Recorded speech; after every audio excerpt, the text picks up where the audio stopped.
Everyone, my name is Anna Calfine, and today we are going to be having our conversation titled Tackling the Grocery Store.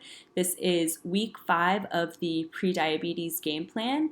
So, by the end of the session, you will be able to create your own grocery list using the menus you're going to be creating for every day of the week. And I have created a template for you, and you will also understand how to grocery shop at different stores in order to find the most cost-effective price for each grocery store.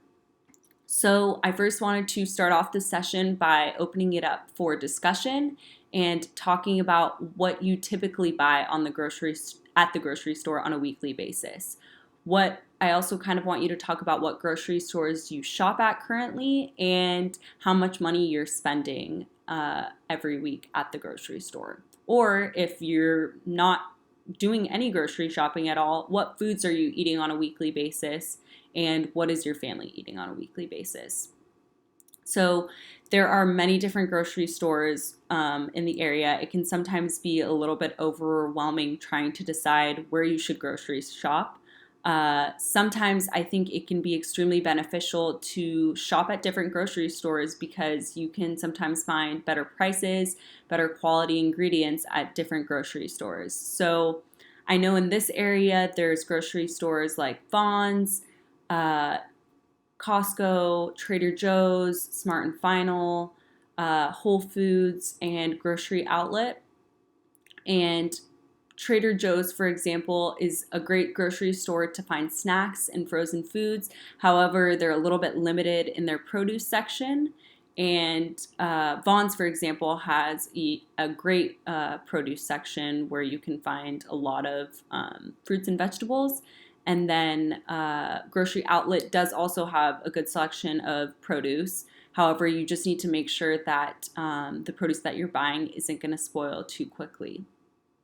So the first aspect I wanted to talk about when grocery shopping is understanding the layout of the grocery store. So when you typically walk into a grocery store, you have the grocery carts on when you first enter by the door, and then 10% of the grocery store is usually devoted to fruits and vegetables, which is a very small part of the grocery store. But on this new lifestyle change that we're making with the prediabetes game plan, you're going to want to spend the majority of your time in the fruits and vegetables section. We're really going to try to avoid the foods that are in the middle area of the grocery store, which is where you find all of the packaged goods. So these are things like snacks, pastas, sodas, and then you also have the refrigerated section where you find all of your frozen foods, frozen dinners, frozen fruits, and frozen vegetables.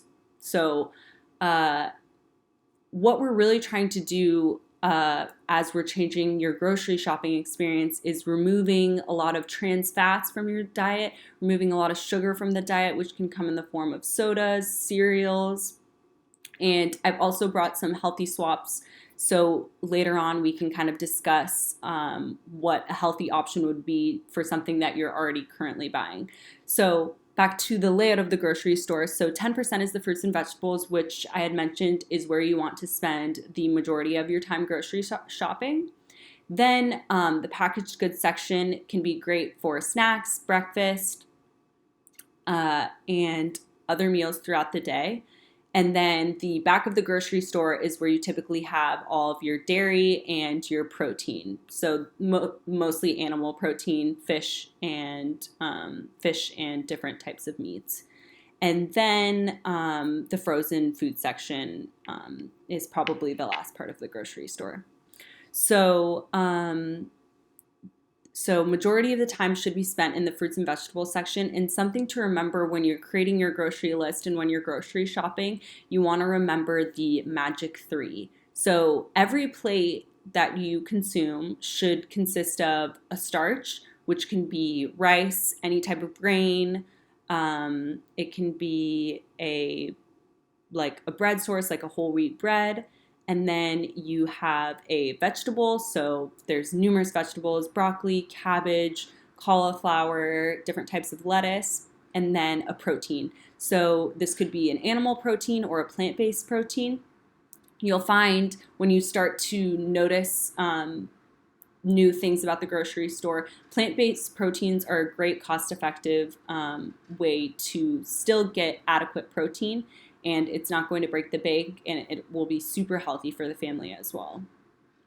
So I think that sweets can also be incorporated, but I think the best thing to do when making sweets is to create your own at home using some of the recipes that I've already given you, which are reduced in sugar, and use sweeteners that don't even involve sugar. So now that we've kind of talked about the grocery store, I want you to create your own grocery list that you could use next week based off of meals that you have thought of. So take some time to talk with your partner about what you plan on cooking for this week, for this upcoming week, and create a list of ingredients based off of the list, or a list of ingredients based off of what you're planning on cooking for the week. And it's also important to know that by creating a grocery list before you go to the grocery store, it's going to reduce the amount of time you spend looking for grocery items and getting distracted by purchasing items that you don't actually need. So that will really reduce the cost that you spend in the grocery store. And I would also recommend that if you usually do the grocery shopping, you can maybe get your spouse involved in the grocery shopping as well. Maybe you can go to Costco to buy certain produce for your family, and then your husband or wife can go to a different store to get snacks and things like that. So now that you've finished your grocery template, I kind of want to talk about the healthy swaps that exist. So a great breakfast option or a snack option are these Londonberg brown rice cakes. I like to have them with almond butter and then a little bit of fruit on top. They are low in they're low in fat, and they are great nutritionally, and they can keep you full. They have 1 gram of fiber in them, 1 gram of protein, and total carbohydrates are 14 grams in one of these cakes.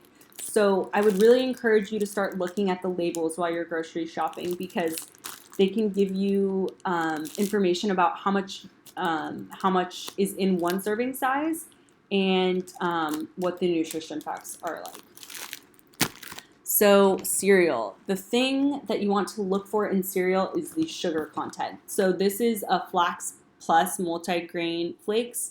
A lot of cereals are fortified with different things in order for you to meet the recommended dietary requirements.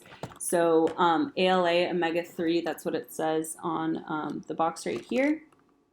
So this contains whole wheat flour. It does contain some wheat sugar. However, it is low in sugar. It has 5 grams. So definitely aim to be less than 7 grams of sugar in your cereal. And in one serving, there is 150 calories. But with milk, it's 190. And it's also a great source of calcium, potassium, and iron. So cereal can be a great way to get in nutrients just right away in the morning, and you can even add a little bit of fruit on top like it's pictured on the box right here. So pasta. So typically pasta is usually made with semolina flour, but there's so many other different pastas on the market right now that are a little bit better nutritionally that I would definitely recommend trying out for you and your family. So this is Banza chickpea pasta, and it has 23 grams of protein in a 3.5 ounce serving, but then in a 1 ounce serving, it's got 5 grams of fiber, 2 grams of sugar, and 45 milligrams of sodium. It's also got potassium, magnesium, and phosphorus, which is another way to also get in a lot of nutrients. And chickpeas are super great, and they're an extremely filling high protein food. So this would really be a great plant-based protein option. So this is where we are going to end today. I hope you guys enjoyed today's session, and I hope you enjoy using your new grocery store templates. And I'm excited to hear about how grocery store shopping goes for you next week. Thank you. Bye-bye.